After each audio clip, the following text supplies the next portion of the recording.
Do not wait for enough time or skill to accomplish what you think you have in mind. Work with what you have right now. Work with the people around you right now. Do not wait till you're sure you know what you are doing. What you do now, what you make of your present circumstances, will determine the quality and scope of your future endeavors.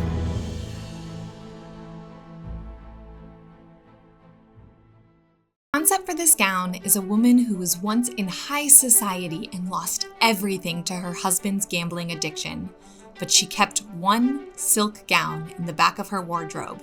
Decades later, she was invited to a ball, and she reached for that gown to find it is being slowly eaten away by moths, but she wears it anyway. I wasn't able to fully realize the moths and the weathering for the Fetes Galantes due to time, but I still love the color scheme featuring incantation, phantom, and charcoal silks from Silk Baron.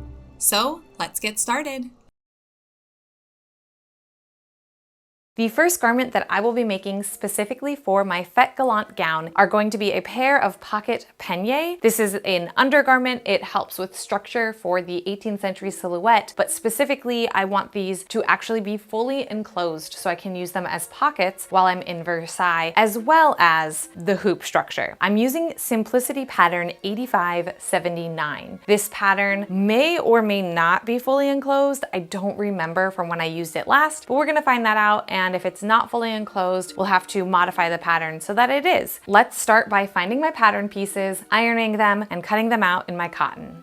It looks like I will have to modify this pattern so that I can make my pocket peignets completely enclosed and act as pockets. To do this, I used my other pair of pocket peignets made with this exact same pattern, measured the height and width of the peignets, as well as the depth and the curve of the hoop once the hooping wire is inserted.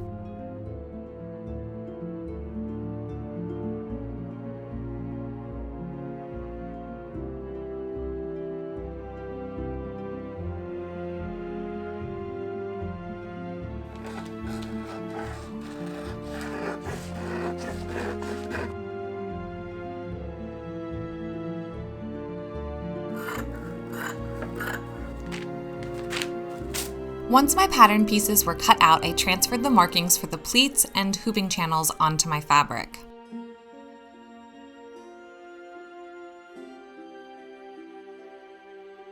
There's really nothing like making a brand new bobbin at the beginning of a new project.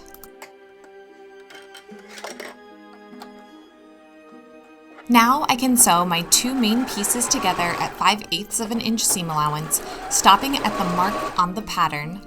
This is the piece that will house the hooping channels. I'll bring my sewn pieces back to my table to press the seam open, then I'm going to fold the edges of the seam in to cover up the raw edge.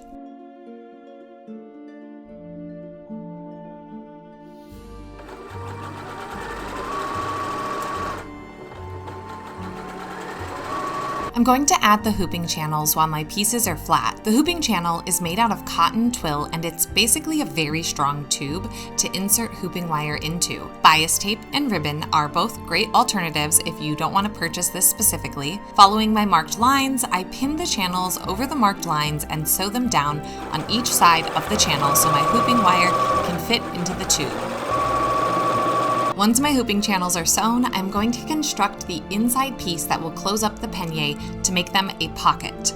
I'm going to sew the rectangle piece to the half circle piece with a French seam. I overdrew the half circle piece, but I ended up trimming it down later. For a French seam, I sew my pieces wrong sides together at 1/4 of an inch seam allowance. I press my fabric stitches, trim my seam allowance to 1/8 of an inch, then flip my pieces to be right sides together. I sew about 1/2 of an inch away from that edge, encasing the raw fabric edge inside the seam. Once those pieces are done, I'm going to French seam the main pieces to the piece I just finished, leaving one side completely open so I can add the boning into the channels.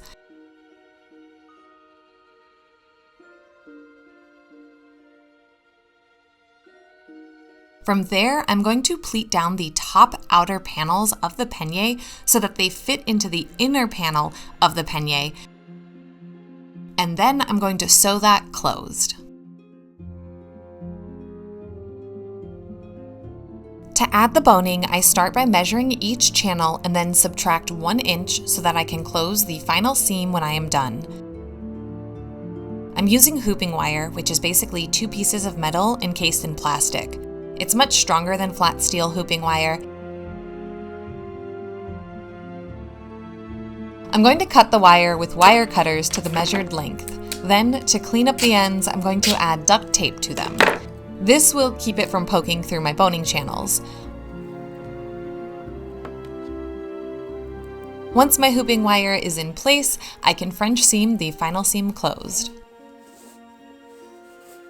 The final step is to attach the ties to the top of the peigne. This pattern comes with a piece to cut out of cotton, but I realized I have a lot of black double fold bias tape, so I'm just going to use that instead. I fold the bias tape over the raw edge, and then on my B38 by Bernina, I switch to the zigzag stitch and stitch the entire length of the tape. Now I have pocket peignes with massive storage space for my handheld tripod, water bottle, and snacks.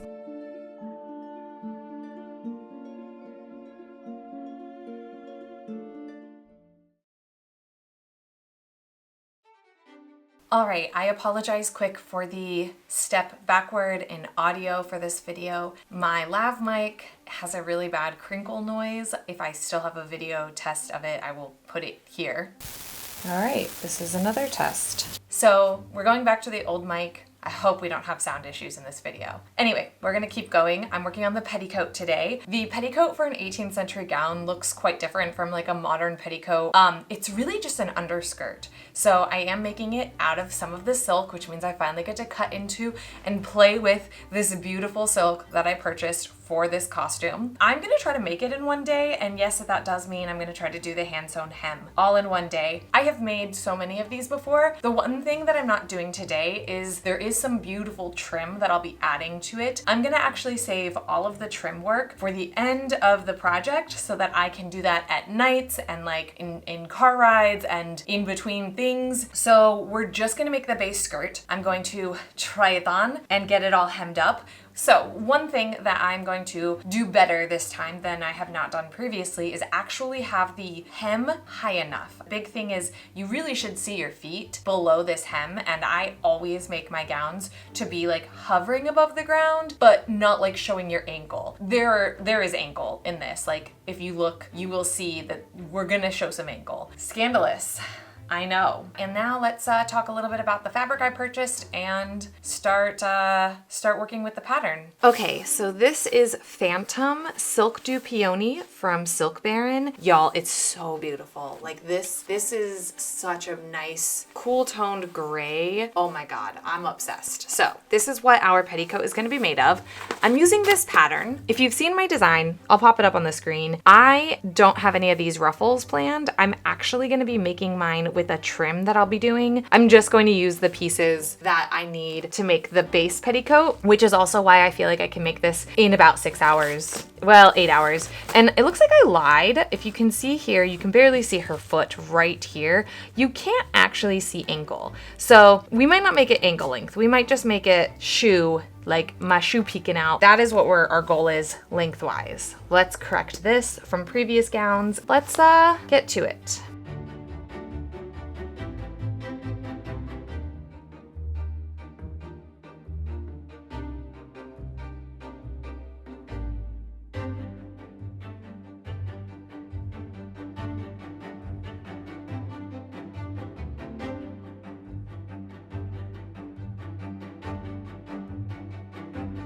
Now that my pieces are cut out and ready, I can start sewing them together, beginning with the front half and back half all being sewn with French seams. To sew the front half to the back half, I pinned the fabric right sides together from the marking down. This will create the slit in the petticoat to get it on and off and to access the pockets. I pressed my seam open, rolled the raw edge into itself, and then stitched it down.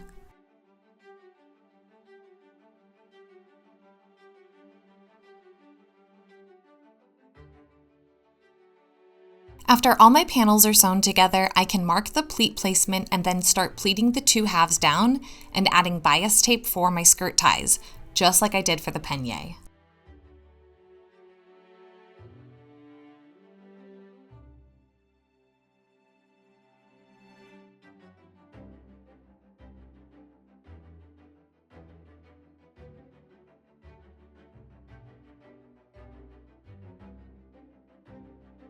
Now it's time to try it on and measure where I want it to end. Eva's my little assistant, and obviously I have to test out the pockets.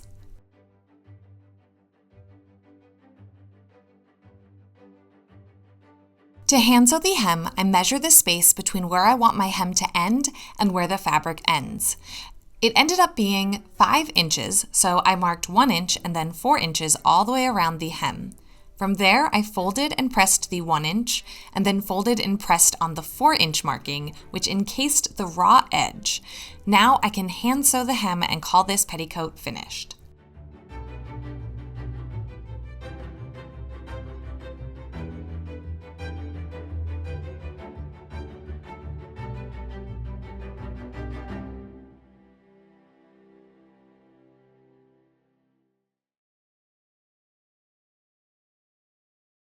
Alright, so we're gonna start on the robe a la Francais. This is a sack back gown that I will be making. Once again, I'm gonna use the same pattern that I used before. My goal right now, because I only have a half day to work, is actually to iron a little bit of this linen and make the lining of the bodice. A sack back gown has a lining that is actually fitted, and then the actual gown is like the sack back where it's not fitted at the back, but it's fitted up until about here. What I'm going to do is make the lining as my mock-up, and then I will make the adjustments and adjust them to the pattern pieces that I need to adjust them to, and then I can hopefully cut out my outside fabric and start working on that. What I would actually like to do is, once I get the lining kind of fitted and like all the adjustments written down and prepared, I want to move on to the sleeve. And then I'm also wearing fashion stays, which are kind of similar to what I will be wearing for my actual gown. So I'm going to do fittings over these instead of over my other stays. All right, let's get going. I decided to just make a mock-up of the bodice and sleeves out of cotton I had in my stash, and here's how the fitting went. Okay, so surprise, surprise, the bust is way too large. It's also supposed to come down to here, and it is hanging out up here. So the first thing that I'm going to do, I'm only going to make an adjustment. Hold on, I'm going to pull this down. This does get hooks, but still, like, it's supposed to hook into, I think it's supposed to hook into the petticoat. I can't remember. So as per usual, the bust is too big. I think what I'm gonna do is take these in a little bit, like actually take this in on the pattern a little bit, and then instead of take this down, because right here is where my stays end. So ideally my bust should, like, where my finger is where my fabric should end, maybe a little bit, like at a 1/4 of an inch higher, because then it gets folded inside of itself. Like, it really should line up with your stays. It should not be all up here. But if I take these in, that looks so much better. And there will be a line of like dress hooks down the center front, which, you know, is how this goes on and off.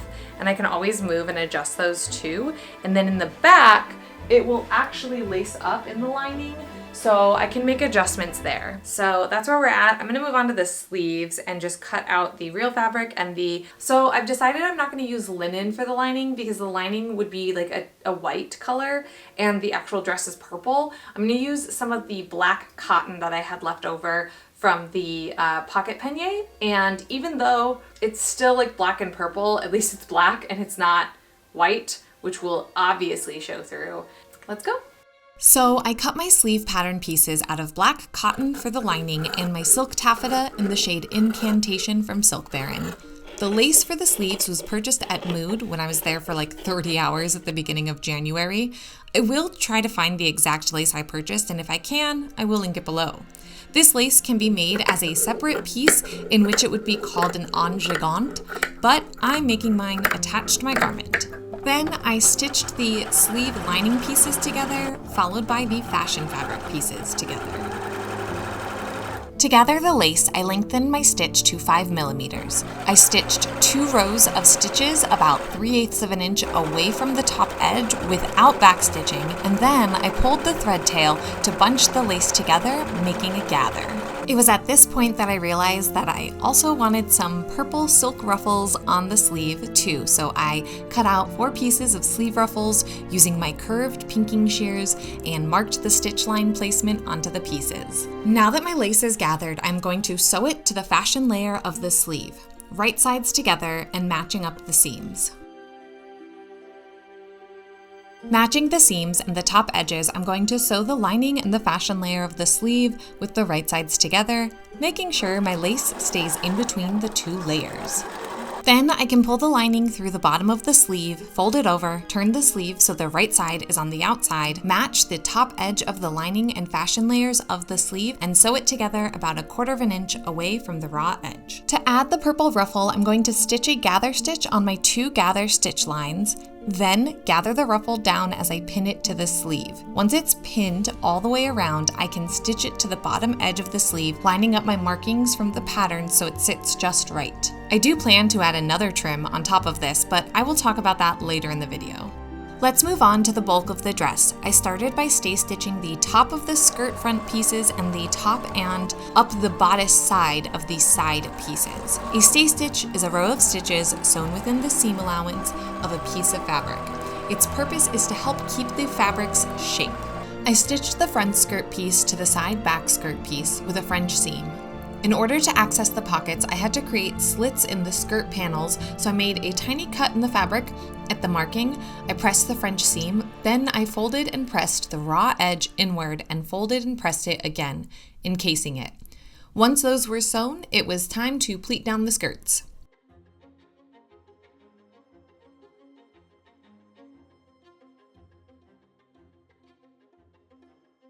To sew the bodice front piece to the bodice side piece, I pressed the seam 5/8 of an inch toward the back of the fabric. Then I pinned the bottom edge to the front skirts and folded it over to pin the folded edge to lay on top of the side bodice piece.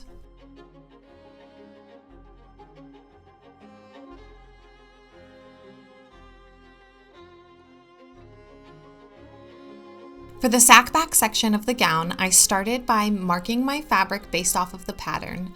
I hand basted across the top of the pleats and 4 inches away from the top of the gown. From there, I can machine baste down the pleats and finally French seam the back piece to the side pieces.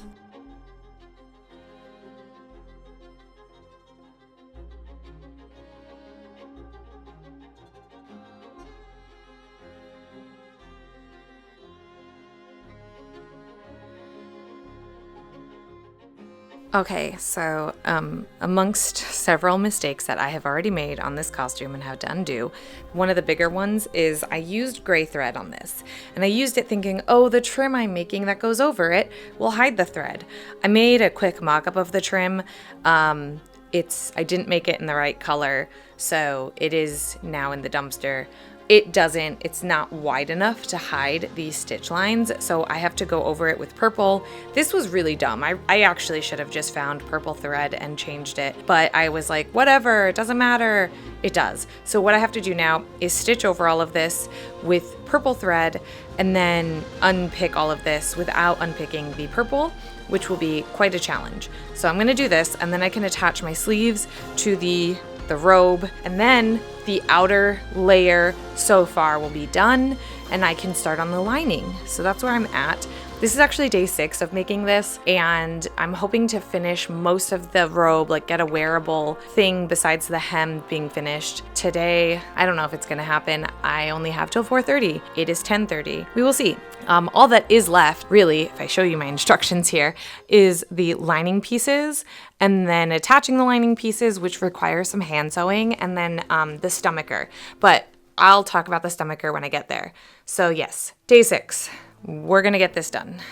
The way sack back gowns fit well, even with the billowy back, is with this fitted lining. The back piece is cut on the fold with this section cut out of it. I am going to roll the edges of the fabric on the cutout and sew them into place. Then I cut 8 strips of satin ribbon and stitch them down. These are going to be the ties inside the lining. Now I can sew the front bodice pieces to the back bodice pieces. I'm going to press under the bottom edge of the lining. With the right side of the lining to the right side of the fashion fabric, I'm going to pin and sew the lining into my gown. From there, I press the seam towards the lining and understitched the lining down. This will help keep my lining fabric from poking out and being visible from the outside. Okay, so here is my pinned armhole, the same as on the other side, and then the pinned bottom, and then it just tells you to fold this in to do a narrow rolled hem, but I wasn't going to trim all of this down, so I just did a normal like rolled hem. These are not tied yet. I will tie them, but now I'm going to hand stitch just like a really quick whip stitch here and that on both sides, and then we can do, I think there's like 2 or 3 more steps, and this is all wrapped up before the stomacher. I haven't gotten to the stomacher yet. We will get there, but that's where I'm at. For the front hem, I folded and pressed it in 3/8 of an inch twice and just machine stitched it down since I knew I was going to place the trim over it and the machine stitches wouldn't be visible anyway. Okay, so I made several adjustments. Basically, the placement on the pattern wanted the top of this to be like way up here, which we know isn't the silhouette. I'm 100% sure it's because I didn't lengthen the pattern. So like, if you can see here, the waist measurement is up here, but my panniers start about an inch lower, so I should have at least lengthened this pattern everywhere by an inch. That's just my bad. This is just the thing I do where I forget that I have a long torso. Maybe someday I will actually make adjustments when I make the mock-up or when I cut the pattern, but who knows? So with that being said, I did just lower the stomacher. So the stomacher is now like way lower than it should. Well, okay, it looks right here, but it isn't where the dots are. I like the way it looks, and I am going to now move on, I guess. I actually realized that I cut it out in purple, but I really want it to be in the gray of this skirt here. So I'm gonna recut them out, but I am gonna mark this so that it is all marked and all kind of like ready to go, and then I will remake them. I do think I need to tighten the lining layer a little at the bottom because I get kind of like I don't know if this is a me thing or these dresses, but it gets a little bit baggy in here. And so I think if I like in here, like if you see how baggy that gets, I don't think that's cute. So I think if I tie the lining a little bit tighter, like a little bit closed more, that will tighten that up a little bit. But once the stomacher is remade out of the right fabric and added, I can start making the bows, start making the trim, start hemming it, and she'll be done. That's where we're at. So, yay! We're cute, we're big, we're purple. I cut out new pieces for the stomacher and the bows that I wanted to make to attach to the stomacher, and then I fused fabric interfacing to all of them. The bow pattern that I'm using I think is from one of the other Simplicity patterns, but I can't really remember. I clipped the corners, cut notches into the curves, and then turned the stomacher pieces right sides out and pressed them flat. I used a ladder stitch to close the opening, and then I pinned the stomacher to the bodice based off of the markings for my fitting, and finally I hand stitched them on. I decided I wanted to make 3 bows getting smaller in size for the stomacher, and that I wanted them all to have a few pearls in the middle. I also intended on making matching jewelry, but I ran out of time, so I never got around to it. I stitched the 2 pieces of fabric together by machine, then turned it right side out and pressed it really flat. I stitched a gathering stitch by hand down the center of the piece. I pulled the thread together to gather it, and then I stitched through it a couple of times to make sure the gathers stayed in place. From there, I stitched the middle piece down on the back of the bow, wrapped it around twice, and then I hand stitched it in place. And then finally, I could sew on some pearls, and I called these bows done.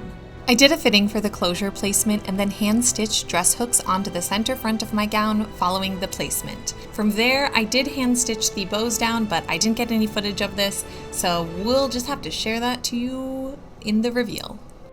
I knew from the beginning that I wanted to make a puffy style trim with lace on each end of it. I didn't know how much lace I was going to need or if I even had enough to make all the trim, so it doesn't all match, but that's fine. I started by cutting strips of fabric. I think they started at 4 inches wide and then I trimmed them down to 3 inches because 4 was just way too wide. I used a rolled hem foot on the edges of the strips of fabric. At first, I was being a complete chaos gremlin and sewing the rolled hems way too fast and they looked awful. But once I figured out an appropriate speed to go, they started looking much better. Then I stitched the lace onto each side of the silk strip. To make the puff trim, I marked every 2 inches, and I hand gathered the fabric perpendicular to the strips on my markings. I then slid a bead onto my thread, stitched that in place, tied it off, and now I get to repeat this for quite a bit of trim. It took me a little over 2 days to make all the trim I needed for my gown, and now I get the fun job of sewing it onto my dress.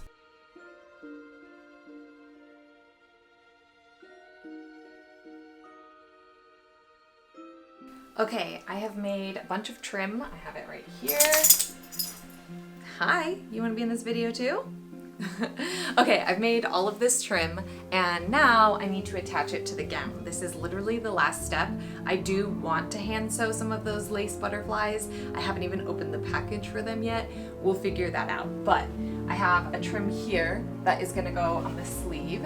And then I have a wider trim. Which one's the wider one? One of these. This one's the wider one. This one's gonna go down the front here. And then I have the skinnier one that will go on the inside on this like petticoat. So that's where I'm at. I just have to do this. It is day 10. This is Tuesday at 10 a.m. I leave tomorrow at 8 p.m. So we're gonna see how this goes.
Thank you so much for coming on this journey with me to the Fetes Galantes in the Palace of Versailles. This was a dream come true for me, and I'm so happy I was able to bring you all on this adventure. I will have a Q&A video about the event posted in 2 weeks, and if you would like to support the channel, you can join my membership where you get early access to my videos, in real-time updates on projects, and these cute little emojis. You can also support this channel for free by liking and commenting on my video, or go watch this video over here. Until next time, stay spooky, friends!